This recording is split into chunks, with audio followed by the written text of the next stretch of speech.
فهمیدی که اونو ستایی گرفته، اونو ستایی مونه کوچیکه. اوکی. کامران هومن در اقیانوس بالتیک. بالکان. بالتیک؟ بالتیک. آره من اشتباه کردم. کامران و هومن در دریای بالتیک. دریا اقیانوس نیست؟ نه بابا چاپان کردن. این هم ما دریای اقیانوس هم ما گرفتن. دریای ناآرام.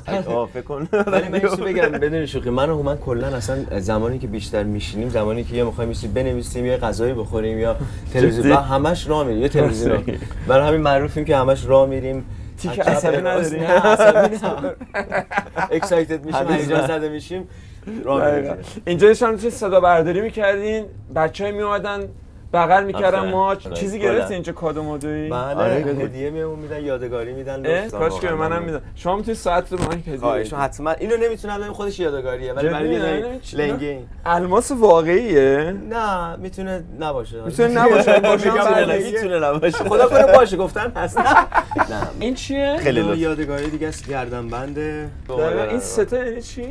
یکیش نوشته گود چی بود؟ هپینس، خوشبختی، خوشحالی، عشق، همه چیزای خوبی تو زندگی. سه تا حلقه پیروزیه. این دستبنده‌ای که پرچم ایران به خاطر بله بازی ایران جام فوتبال. بله اینم همینطور، اینم تو دبی به ما داد یا ترکیه به ما داده بودن. جدی میگی بابا چه باحال. ببین من و هومن الان بیارش یه سری از شبیه من البته همیشه با شما بابا. بچه شما ورزش ادامه پیدا کرده؟ بله. چون نگاه می‌کنی همچین ما رو؟ آره اینجا میگه ورزش اول شیکم نگاه میکنه. حتی دست خواهم زد. نه تا صفر کردن. تا دست میزنه همینجوری هم بلوم بلوم بلوم. ببین همچین صفر کردن انگار سنگ ماشاءالله. بر شیپت فیتنس که خودت اومدی، امیر رصد نازنین تناب زده بود. آره اون واقعا.